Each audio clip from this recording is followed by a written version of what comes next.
أهلا بيكم. سؤال مهم جدا بيشغل بال كل اللي بيتابعوا الكرة في مصر. إيه اللي بيحصل لقطبي الكرة المصرية، الأهلي والزمالك؟ ليه الناديين الكبار دول بيعدوا بواحدة من أصعب فتراتهم على الإطلاق؟ في تحليلنا ده هنحاول نغوص مع بعض ورا الكواليس ونكشف الأسباب الحقيقية للأزمة اللي احنا شايفينها دي، من أول القرارات الإدارية الغريبة لحد الدراما اللي بنشوفها في الملعب.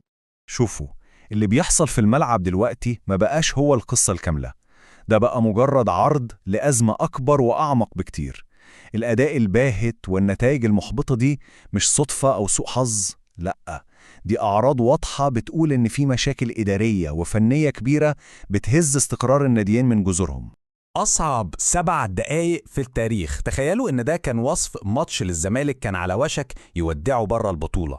الجملة دي لوحدها بتلخص كل حاجة، بتلخص حالة الفوضى والمعاناة والقرارات الغريبة اللي الفرقة بتمر بيها. طيب، عشان نفهم الصورة كاملة خلينا نبدأ من الحاجة اللي كلنا شايفينها بعينينا، اللي بيحصل جوه الملعب. النتائج دي هي اللي خلت كل الجماهير تسأل بصوت عالي، هو في إيه؟ لو بصينا على أهلي الموسم ده بيوصف إنه كارثي بمعنى الكلمة، خصوصاً بعد الخروج من دوري أبطال أفريقيا. الناحية التانية الزمالك نجا بأعجوبة وبصعوبة شديدة جداً قدام خصم المفروض إنه أضعف منه بكتير، في ماتش كان كله فوضى. بس خدوا بالكم، المصادر اللي بنحللها بتقول إن الخلل الحقيقي مش في رجلين اللعيبة بس، لأ، ده في العقول اللي بتاخد القرارات في المكاتب. أصل الحكاية كلها موجود جوه الغرف المغلقة. يعني ببساطة شديدة كل اللي بنشوفه في الماتشات ده مجرد قمة جبل الجليد، تحت السطح في بحر من القرارات الإدارية الغلط والتخطيط العشوائي اللي في الآخر بيترجم للأخطاء والنتائج السيئة اللي بنشوفها دي. ولو عايزين مثال واضح وصريح على التخبط ده، مفيش أوضح من ملفين حساسين جدا، ملف المدربين وملف حراس المرمى. القرارات اللي اتخذت في الملفين دول بتكشف حجم الأزمة بالظبط. المشكلة هنا عند الناديين، بس كل واحد بطريقته. في الزمالك عندنا الكارثة اللي اتوصفت بجريمة حارس المرمى محمد صبحي، وفي الأهلي عندنا لغز العقد المقفول للمدرب اللي مخلي الإدارة حرفياً مكتفة إيديها. طيب يعني إيه عقد مقفول؟ ببساطة كده تخيلوا معايا إنه عامل زي جواز من غير طلاق. الأهلي فعلياً وبحسب المصادر بقى محبوس مع مدرب ممكن يكونوا مش راضيين عن أدائه، لكن الشرط الجزائي بتاعه رقم فلكي، تكلفة إقالته لوحدها قصة. تخيلوا بس إن النادي ممكن يوصل لمرحلة بيدفع فيها مرتبات ل4 مدربين في نفس الوقت، دي طبعاً كارثة مالية وإدارية بكل المقاييس. لما نوصل لمرحلة إن المحللين يوصفوا تصرف حارس مرمى بالجريمة، يبقى احنا بنتكلم عن مستوى تاني خالص من عدم المسؤولية واللامبالاة.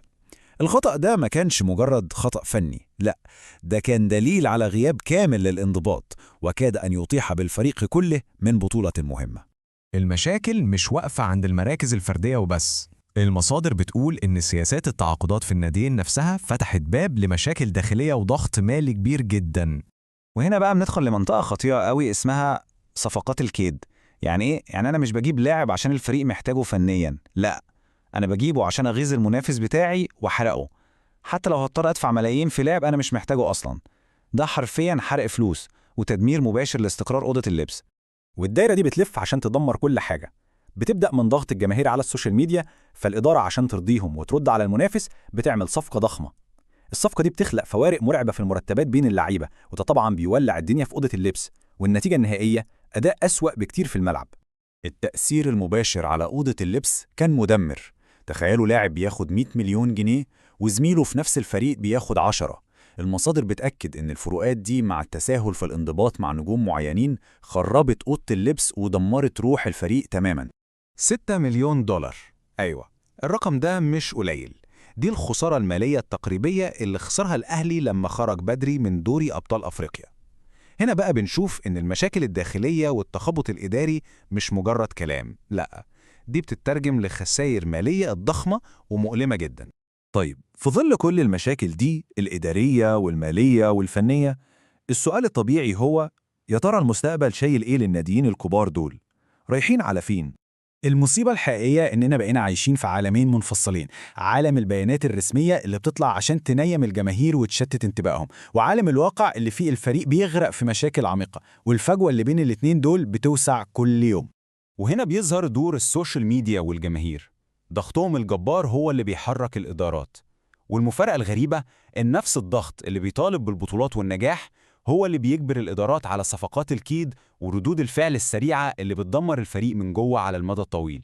وفي النهاية المعادلة للأسف واضحة، الإدارة بتقرر والجماهير بتدفع الثمن من أعصابها وحبها للكيان. السؤال اللي بيفضل يطرح نفسه بقوة، هل المشهد ده ممكن يتغير؟ هل هنشوف يوم ثورة تصحيح إدارية حقيقية ترجع الأمور لنصابها؟ ولا الدايرة دي هتفضل تلف؟ المستقبل لسه غامض.